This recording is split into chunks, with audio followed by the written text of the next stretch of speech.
So welcome everyone. I am Rabbi Michael Birnholz. I am in Vero Beach, Florida. So I'm on the east coast of Florida, and Vero Beach is the middle of nowhere between a lot of Jewish somewheres. So if you travel an hour south of here into the Palm Beaches, the Jewish population shoots up to 50 or more percent. Where I am, we are the only synagogue and Jewish community in our county of 125,000. Just also to kind of tell you, I am probably about 10 or 15 minutes at the most in heavy traffic, which means 3 cars at a traffic light from downtown, and 10 or 15 minutes from the Atlantic coast. So I'm in a very low density population area of Florida. We don't actually have any buildings in our county that are over 3 stories tall. So I am in a very suburban rural kind of area. I actually live about a mile away from the synagogue. I'm actually sitting on the campus of Temple Beth Shalom now, and we live on an acre and a half, even closer to the center of town, just to kind of tell you this kind of quiet area I am. I'm also sitting outside, which it's Florida and it's October, which means it's still hot. We actually don't call it fall. We call it less hot. It is incredibly hot and humid, but I wanted to be able to do this session outside. So if you see me with bugs, and I know there has been a lot of discussion of bugs landing on speakers in the last 24 hours. I am braving the mosquitoes, gnats, and various other things. I am also sitting on a hill, but I'll explain why. So if you see me sliding around, it's just because I'm trying to make sure I don't fall over in the midst of this. I am sitting here because behind me is one of our sukkot. This is a sukkah. We actually put up the structure last year, but we've been experimenting with it. And on that sukkah are beans, pumpkins, and sweet potato vine growing on it, which has been an important part of the many garden projects that we have here at Temple Beth Shalom. And these garden projects really have 2 goals. One of it is, are there activities that we can do in the garden? Are there things we can plant in the garden that help us bring Judaism to life? And then are there acts of Judaism that help us understand our responsibilities for taking care of the earth? And we will actually see more of this. I'm going to share a PowerPoint with you. If you have questions, please feel free. They're in the chat. And a huge thank you to Eli, who is acting as the technical support from Hazon. And it's wonderful to have him helping me. And so if he sees something come up in the chat, that I invite him just to let me know. But I'm going to do a share screen because I want to share with you some of the various garden projects that we have here at Temple Beth Shalom on our campus. And as I show you all of this, realize that I have a challenge. I have a lot of really, really good ideas and sometimes not a whole lot of time to bring them about, or a lot of skills. I am a master garden volunteer, which I've learned a lot about the garden. I have a lot of chutzpah to plant things in the garden, but not necessarily a lot of success in the garden. I will say I'm more of a Job than a Jonah, and there's actually a Wall Street Journal article about me that was from 2014 of all my garden failures. I made it onto the front page of the Wall Street Journal for my garden failures. So sometimes I have a lot of challenges and more curses than blessings in the garden, but I keep trying. Less of a Jonah. I won't say, oh, that didn't work, and throw up my hands and give up. I just keep trying and experimenting, because each time I try and experiment, I am learning something. And I've noticed the community that gathers around the experiment, around the experience, is amazing. And that's why I'm excited to join with you this morning to be able to offer some of these different brainstorms and ideas of what I've done just last night. And I'm honored to be part of the Adama at Home cohort that is working right now. Last night we did a program on pickling, and in just that hour, watching people start talking about how they wanted to work with sourdough, having people talk about how wonderful it was to pickle garlic, which I had never thought about doing. There was a discussion of making ginger bugs. Just a group of people saying, we're going to try pick. Some people had done a lot of lacto fermentation and some of the people had not. us just gathering and trying to talk about what Ashkenazim have pickled, what Sephardim, what Mizrahi Jews, what different places, talking about the vegetables that are local to our area, just having that moment where we were going to experiencing something together generated so much more energy going forward from that for people then taking it to their separate communities. That is what I'm hoping to offer to you this morning, both some of my ideas, but also to get that conversation growing about how do we bring the garden into our Jewish life, and then how do we take our Jewish life to take care of the garden. So I start with this text, and that is masculine gendered because of the sources where I found it, but please look past the language and those pieces of theology. I hope you will see the higher values of what I'm offering. So from the student Chumash on Genesis, and we're actually coming up to these texts now. So the earth brought forth. Talmudic sage Rav Asi noted the apparent contradiction between this verse and the Torah's statement that nothing had grown prior to the creation of Adam, of the first human being. So we have in Genesis where it says all of the vegetation comes out in the statement of the days, but then when Adam comes onto the scene, nothing is grown until he appears. Rav Asi explains that the herbs began to grow on the third day as they were commanded, but stopped before they broke through the soil. It remained for Adam to pray for them, whereupon rain fell and the growth was completed. Another comment, Hashem God had not sent forth rain upon the earth. God had not sent rain because there was no human to work the soil, no one to recognize the utility of rain. But when Adam was created, he recognized it's important for the world. He prayed, rain fell, causing the trees and vegetation to spring forth. As noted above, plant life had already been created and was waiting just below the surface for Adam to pray. This demonstrates a basic article of faith. God provides what humans need, but it is up to humans to pray and otherwise carry out his responsibilities. And so I share that with you, with the idea being that all of these ideas are out there. All of these values are out there. How can we talk about them? How can we experiment with them? How can we brainstorm with them to then bring them forth? And some of it is going to be collaboration, and some of it is going to be someone has an idea that you're then able to share. My first one that I offer is a latke menorah. And so, and I notice a lot of cameras are turned off, but you're welcome to turn on cameras because I am curious of what exactly you all think a latke menorah might be.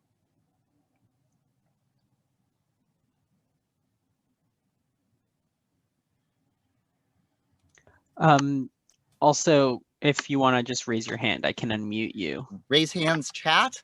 I'm curious, and here's a picture of a latke menorah. I'm curious to hear what you all think a latke menorah might be. And you can take a guess from my picture of what a latke menorah might be. It might be delicious. Thank you, Asher. Brownie and meringue. So what you have here is definitely a brownie. And you can see, and there is meringue, but if you look below, and I'm hoping you can see my cursor, the flames, the base of the flames is actually made out of sweet potatoes. We took some sweet potatoes, we made them into little latke cups, and we made it into the part of the experience of a latke menorah. But there is a davar acher. There is another way to do a latke menorah. This is a latke menorah. Now you see one of the metal menorahs, and you might be able to, I'm hoping you can see there are LEDs that are lit up. And this is the fun of the latke menorah, and there's some wires. But why is this a latke menorah? Because this is just a menorah, and it's just lit with LEDs, right? Ta-da! Here's what's powering those LEDs. Potatoes. So yes, Sarah, you get some bonus points. There are potatoes powering this menorah. And so you can actually make a light using a potato. And so you hook it up and you can see there are pennies for the copper, there are nails which are zinc, and there is a whole way of wiring up a potato in order to generate an electrical current. You can do this, by the way, with all kinds of different vegetables. And there is tremendous research. And of course, where are they doing a lot of this research? Israel is doing a lot of this research. What vegetable, what form? And they found that a roasted potato actually generates the most current for the longest period of time. And why are they doing this? Because in places where there are off the grid, in order to create light so people can live after sundown, people have to burn things, which creates pollution, which consumes, which creates all kinds of different issues. And so the researchers in Israel were saying, how do we create light with vegetables that it doesn't create the same kind of carbon and waste, generates light so people could read and experience life after dark? Why is this better for the environment? Because, oh, you've used up the potato. Well, you then can compost it. And so there's tremendous amounts of research that goes with this. And you can see my note that there are some websites with designs and concepts. By mixing the metaphor of latke and menorah, we have a way of seeing the energy we invest into an act of growing into the act of growing our food. So we have a potato that grows, and all of the energy of our act of gardening, we get to see it in the potato. By connecting it this way and creating a light, you can actually show, for me, for our young people in our religious school, but also for the older folks of our congregation as well, this energy that you have seen invested into the garden, here we're actually able to see the byproduct of it. And then you get to decide, are you going to take some of these potatoes and are you going to turn them into latkes? Do they go into your compost, or are you able to turn it into, there's a mosquito in my ear, are you then able to take it and pull pieces away that then get to be used for the seed potatoes for next year's harvest, for the next year's potato tower? And so I actually have sweet potatoes growing behind me. I will be very curious because I've never had potatoes growing in this kind of format before. I am going to be very curious around Hanukkah this year of what kind of produce that I have, whether it's for the latkes or for the menorah or for my latke menorahs. So that is latke menorahs. That is a way for me that I am saying here is a Jewish experience, the menorah and the latke, and is there a way to use the garden and the experience of the garden and all the things that I try to illustrate with the garden to bring it into the Jewish experience? The second thing that I want to show you is how do I use a piece of the garden to live out a Jewish value or illustrate a Jewish value. So this is a map I create of Jewish time that you have on one hand, you have the Garden of Eden in a state of shalom. Adam is created in the garden. He is in a state of harmony, wholeness, and peace. Everything, the animals, the plants, is living in sync with each other and in balance with each other.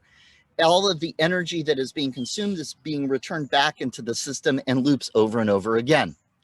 On the other side of that, we have Olam Haba, the world to come, which we think of as a Garden of Eden, a place where everything will be in sync, everything will be in balance and in harmony, wherever all of the energy that is consumed is then returned back into the system. It's a system in harmony and balance.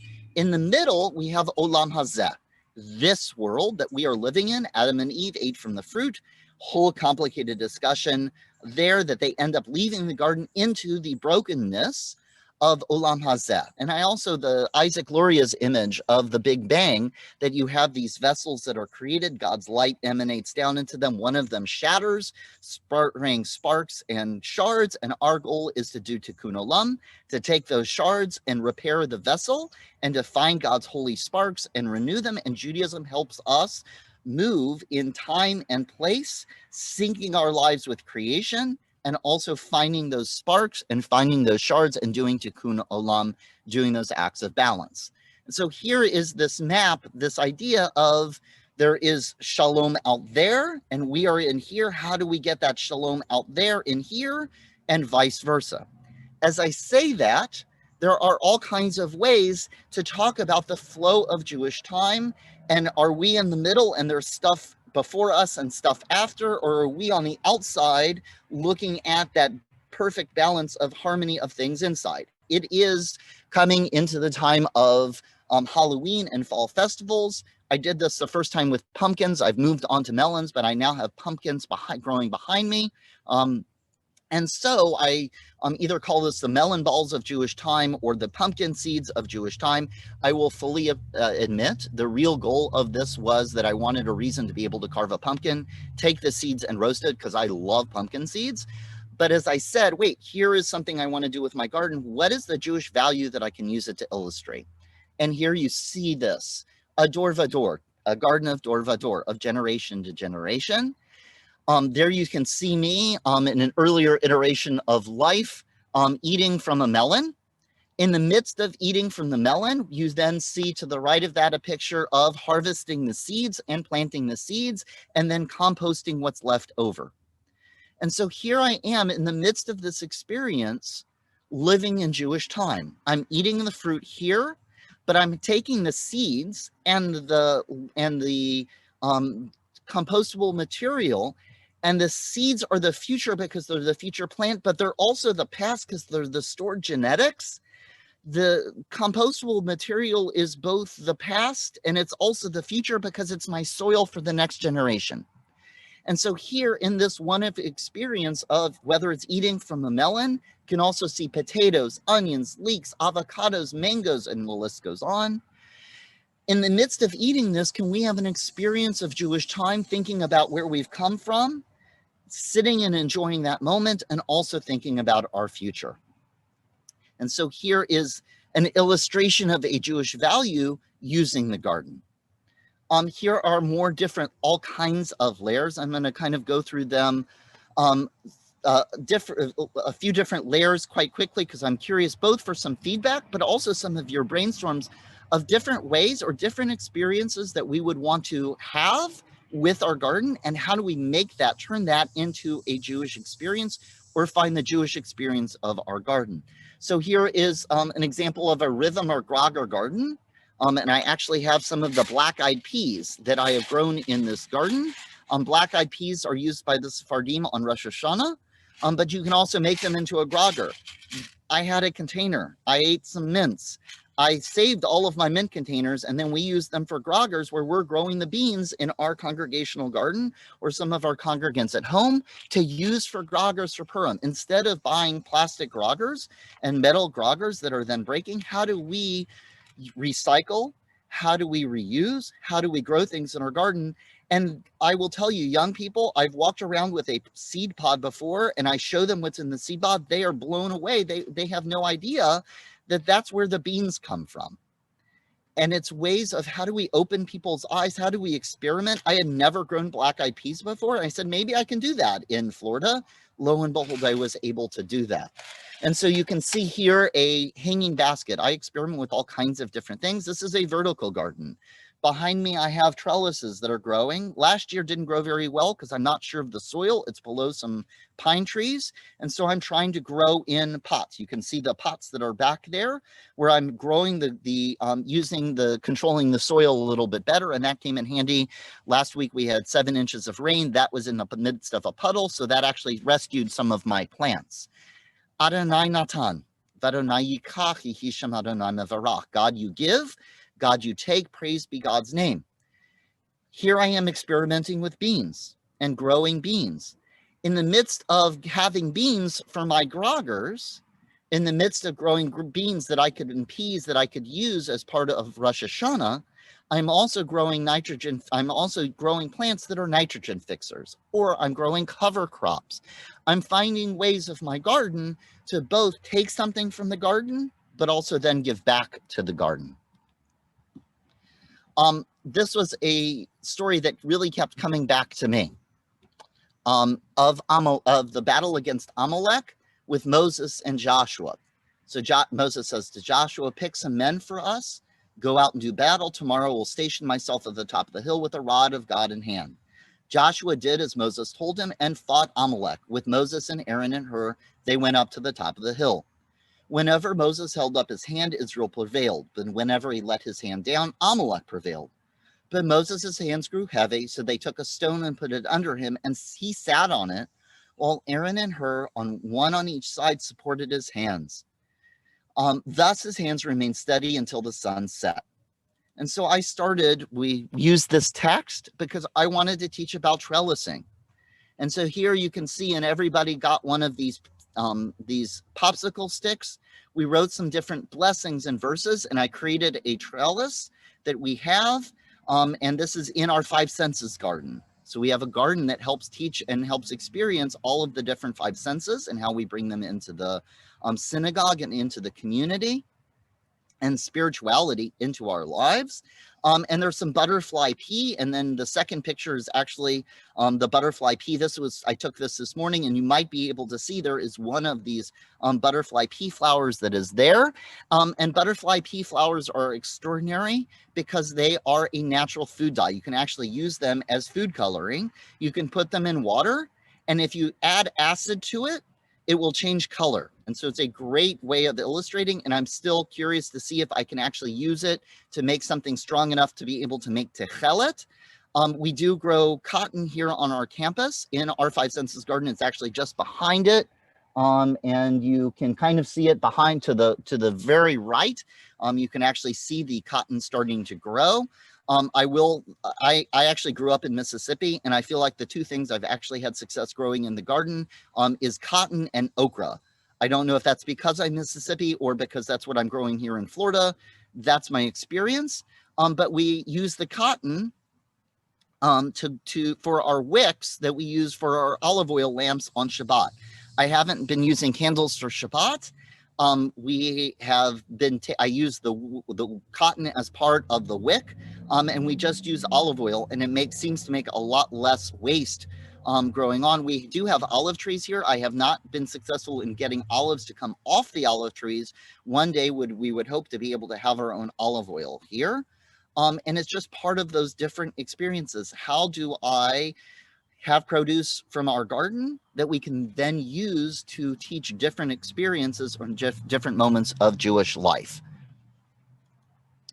And actually, I want to go back for just a second. Here is some companion growing. These are some nasturtiums growing below some soybeans that we've been starting to harvest around. How are those ways, going back to the text with Moses and Joshua, that we can grow plants to support and help each other? And it's just brainstorming, looking for different ways of, wait, there are companion crops. Is there a way to use that to teach Jewish values, or the Jewish values of planting companion crops?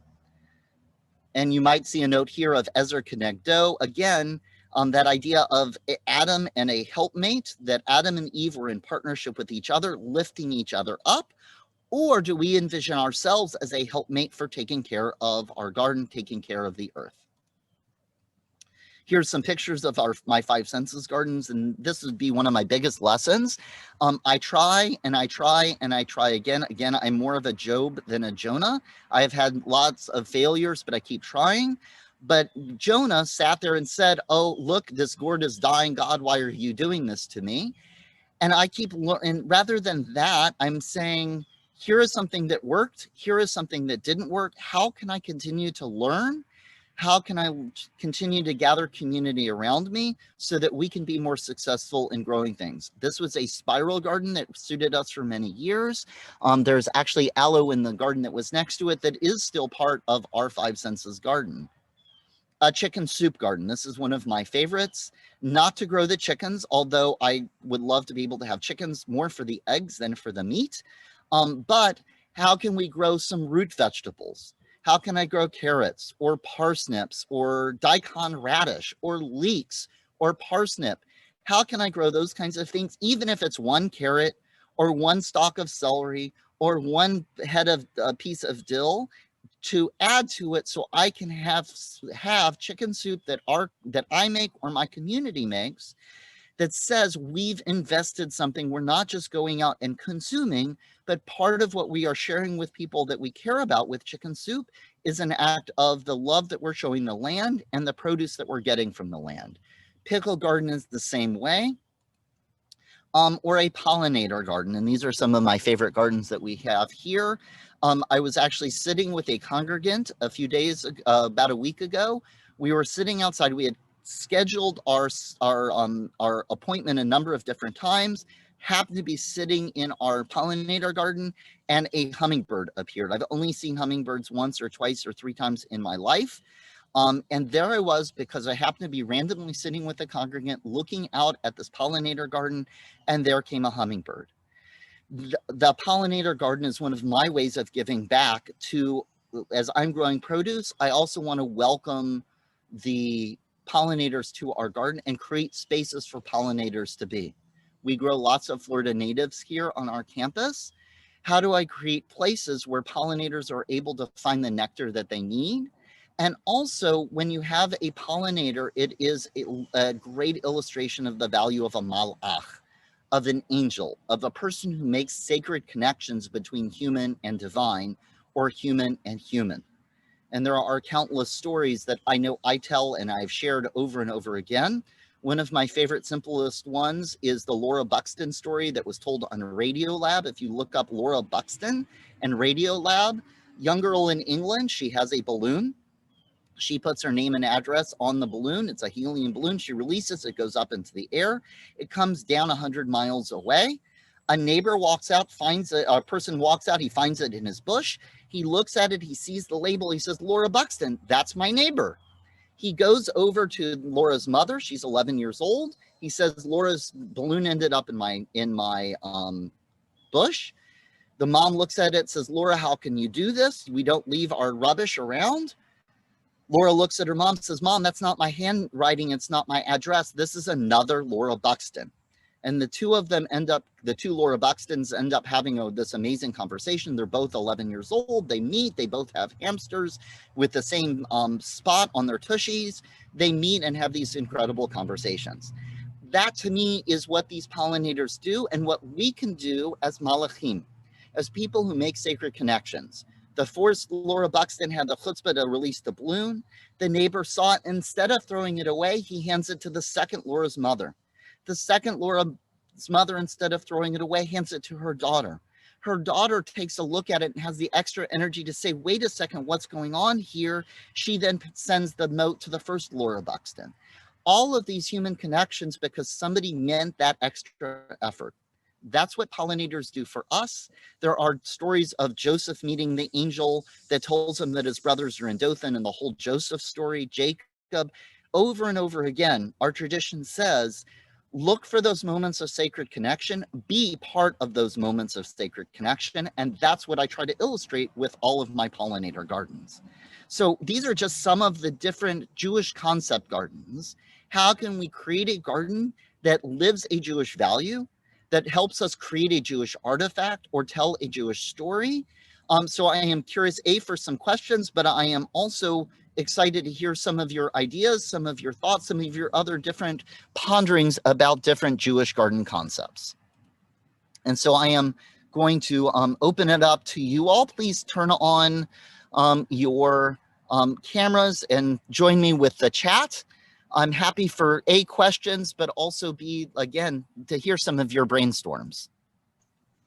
And if you want to ask a question, you can either raise your hand using the raise hand feature of Zoom, or you can literally raise your hand to your camera and I will try to see you and unmute you, or you can ask your question in chat. Want to just thank you all for being here, but also the first breeze of fall, or less hot and humid, just quite literally blew through. So thank you very much. The humidity just got blown away.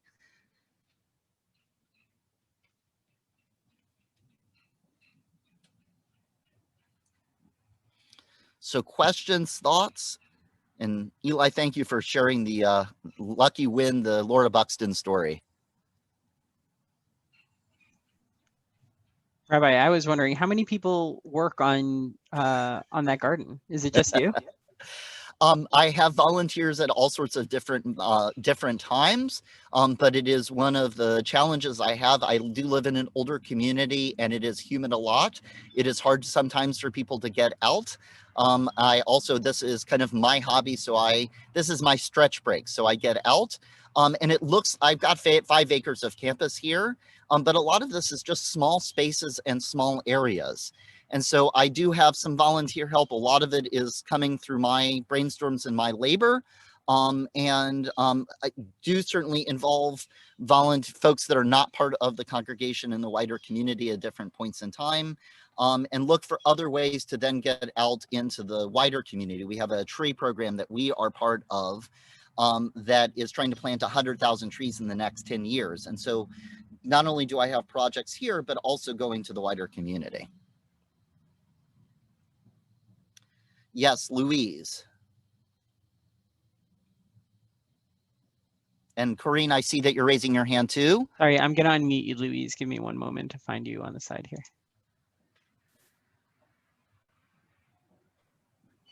Okay, thank you. I enjoyed your presentation very much. I have a question about nitrogen fixing. You mentioned about fixing nitrogen in the garden to plant things, and we have some volunteer beans, pole beans. Should we just allow them to just disintegrate into the garden? Will beans fix nitrogen into a garden? And I think the nitrogen happens with them growing. So as they grow, they're putting the nitrogen in. So you wait until you harvest them. Sorry, got a gnat coming up to join me. So you're harvesting, and when they're done harvesting, yes, you can then compost the plants in, but the nitrogen fixing, I'm pretty sure, happens as they're growing. Oh, cool. Thank you so much. And there's a whole discussion of cover crops and crop rotation that goes there too. I will also say I am I've been learning on my own and learning in community, but don't have any formal garden education. So if there are other garden people that have more formal garden education, please feel free to add to that. And I think, Corinne, you had a question?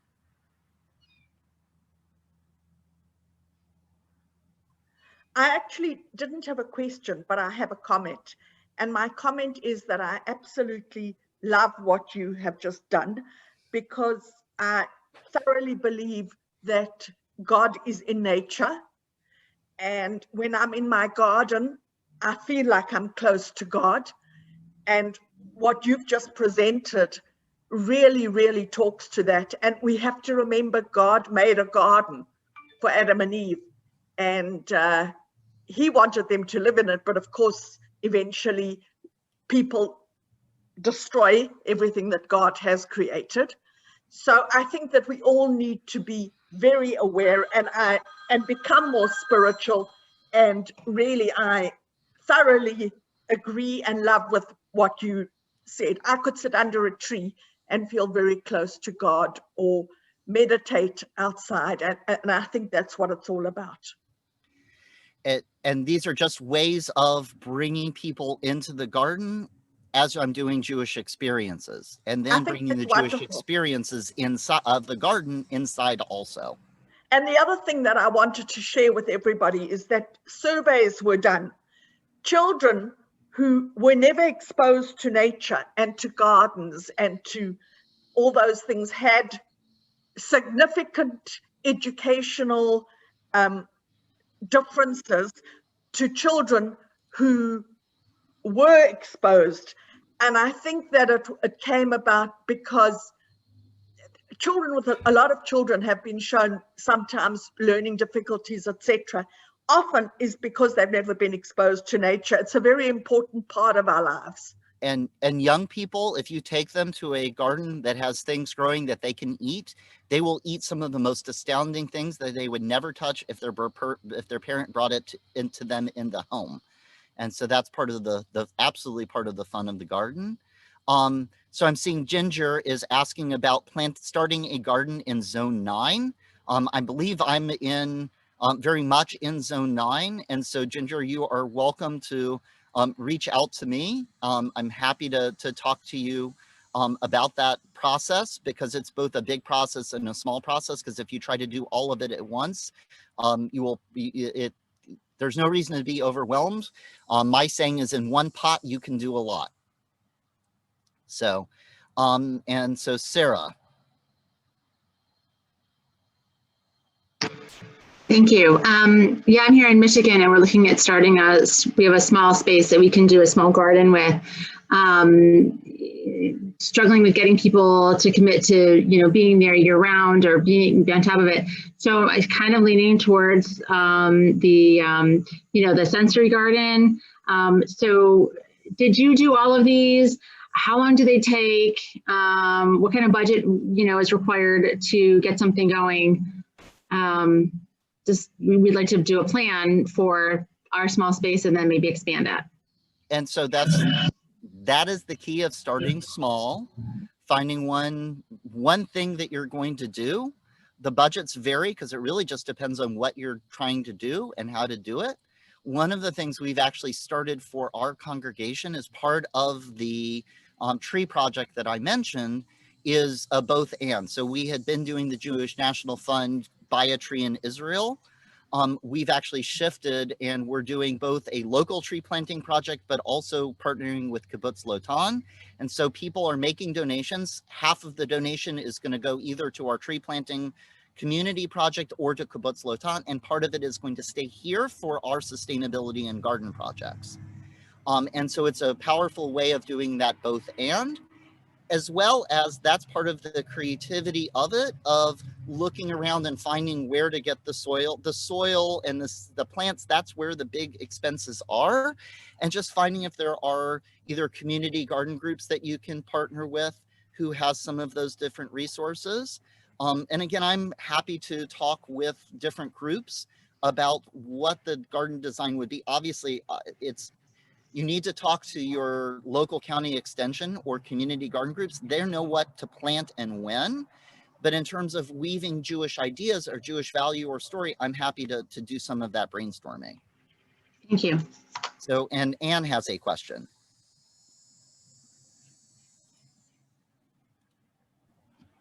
Hi, I'm coming actually from Ottawa. So our area our growing season is even more restricted. So I'm just wanting to know, I'm really excited about this concept garden that you've created. And I'm wanting to know, you did the chicken soup preserved in jars. Do you have a communal kitchen or that you teach or preserve food in? So right now I've actually taken over the social hall kitchen because no one's eating on our campus other than me. So we have garden kitchens on our campus. We have done cooking projects and cooking programs. And so sometimes, for the most part, when people do the cooking here, they're then taking stuff home. So if we make pickles, for example, or we make chicken soup, then people are taking it home or taking it to share with them.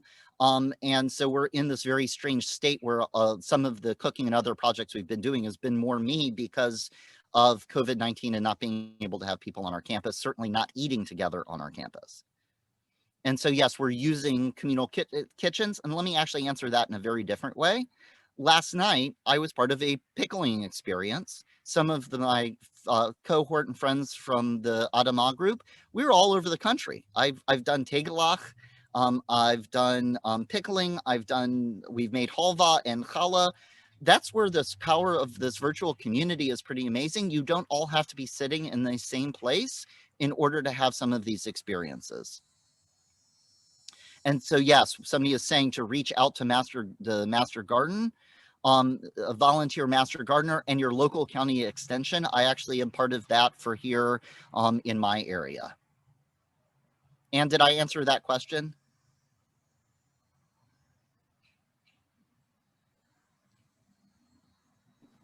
Yes, you did. And I understand the reality of COVID. I appreciate your positive view that it's the power of the virtual community. Thank you. It does offer opportunities.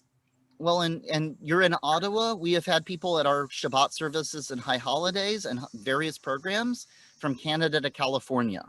And that's something that is very different from what we had before. And Judaism favors time over space.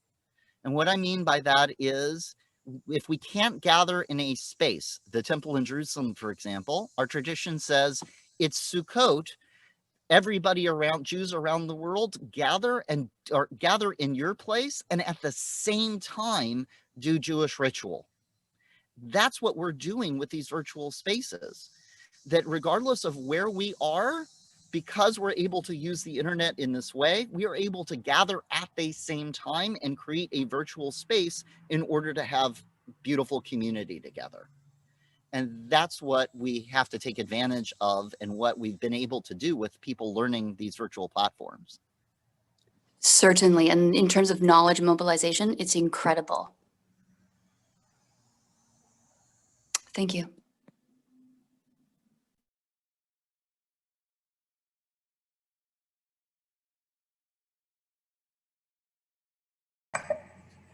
Okay. If other people have either Rabbi, have a Rabbi Michael, we Jewish have one value more that they'd question. like to see, a ritual they would like to see, a concept, I will happy al regel achat to come up with a crazy brainstorm or not so crazy brainstorm. Rabbi, I had a couple of comments I wanted to make. Yes, Deb. Hi, thanks. So I'm speaking, I'm technically a master urban gardener, but I'm also speaking more as the garden coordinator of a community space. People asked a couple of questions about starting their own gardens, and I think people who have never gardened before need to understand that the biggest challenge you will meet, and I know you're nodding, Rabbi, because you know this, is maintenance. So I have absolute faith that all of you could plant like the most beautiful, impressive garden, and it would be like fantastic for about 3 months, but then you're going to hit like August, September, October, and you're going to be like, oh my, this is a lot to maintain. And we see it all the time. So I would say if you're just getting started, like a container is fantastic, and don't feel bad about that. And then see what it is that you can realistically do. We lost the Rabbi. Okay, and he's bringing the container. So here, Rabbi, you want to talk about your container? What do these two things have in common?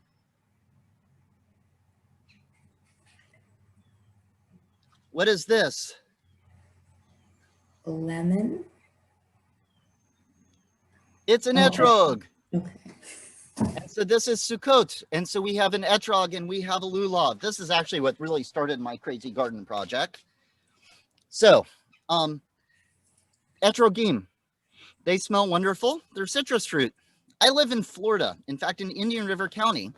And if you have ever had a grapefruit, it might be an Indian River grapefruit that comes from here. I'm quite literally in the midst of what used to be a huge citrus area. It is changing now because of citrus greening and climate change. But this is an etrog. Last year, when we had, after Sukkot, I was actually doing a archaeology simulation with our religious school, and one of the stories that I had for it involved somebody finding the etrog seeds and taking them, with the destruction of the land of Israel, taking them into diaspora. You can take an etrog, in addition, and I've never done this before, of candy, you can candy the peel, right? You can also take the seeds, and this is one of last year's etrog seeds. And so I have grown an etrog tree.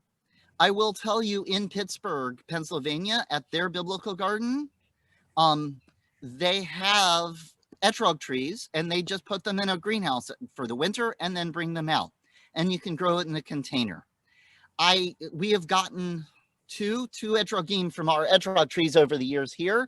I am never probably going to have an industry of being able to sell etrog trees or etrogim, but I always keep experimenting with it.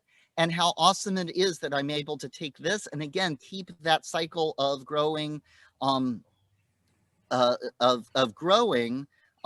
moving forward, and to see the look on our young people's and our adults' faces when you cut open an etrog. Some of them love to smell it, some of them love to taste it, and then to take the seeds and put them in soil and see them germinate and see them grow into the trees and plants. What does an etrog tree look like? Doing the same thing at Pesach. And this was something from a community up in Maine, in Portland, Maine. that they grew wheat. And so I've always been wondering, how much wheat does it make to make a slice of bread? And so I got some wheat and I started to grow it. The squirrels got my wheat, but I keep experimenting and playing with it. But you can thresh and you can get decorative wheat. You can thresh it, you can winnow it, you can grind it, you can then make matzah with it. You can then take some of the wheat and you can grow it. So many of us don't know what wheat looks like when it's growing or what it takes to thresh and winnow it. When you do some of these things, whether it's pressing olives, whether it's threshing and winnowing wheat and grinding wheat, when we do those things that are part of the that partnership between God and humanity of taking the produce and turning it into one of these other forms that we're able to eat, you get a different appreciation for your food. And if you've ever threshed and winnowed and ground your wheat before, you get a very different, those of, if you're a challah maker or a sour, you get a very different, when you, every time you scoop a cup of flour out to add it to your dough mixture, you get a very different appreciation for how much labor it took to get to that 1 cup of flour you just used. Ah, yes, etrog hooch. That's always a good one. I'll have to get that that recipe. Other questions, other thoughts, other Jewish concept gardens that you might brainstorm?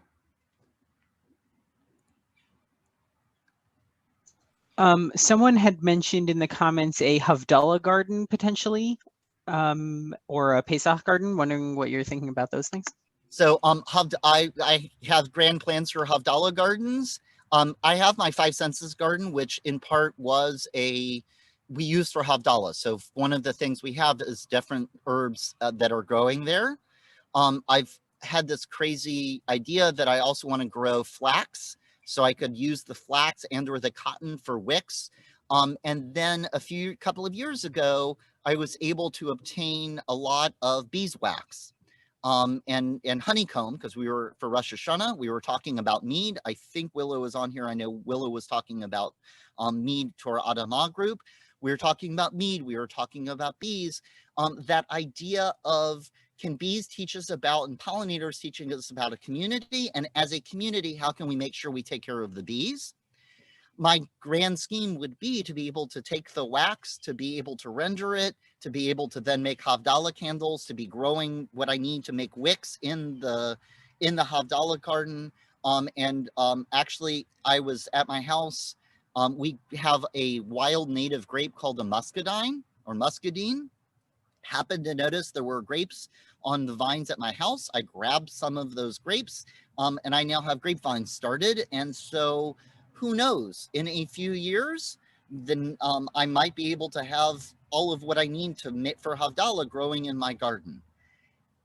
As I say that, and all of these incredible dreams, and Neshama Karlbach was talking about faith and belief and dreams, even if I just get the tiniest bit of wax, even if I get 1 grape, even if I just get a few herbs, that idea of saying to a community, to a group, to your family, what are we consuming when we do Havdalah? And is there a way we can produce a little bit of this on our own to appreciate what we're consuming? That's that value of this experience for me. And I've actually now found a local beekeeper that I might be able to get some wax from. So Richard and anybody from my community, watch out, it's coming. And we're coming to the end of our time. Is there anyone else, any other thoughts, questions? I know I chatted my email address. If people are interested in being in contact with me, please reach out. Happy to brainstorm with you, share some of the different lessons and resources that I created, but also just what does one of these different Jewish gardens look like?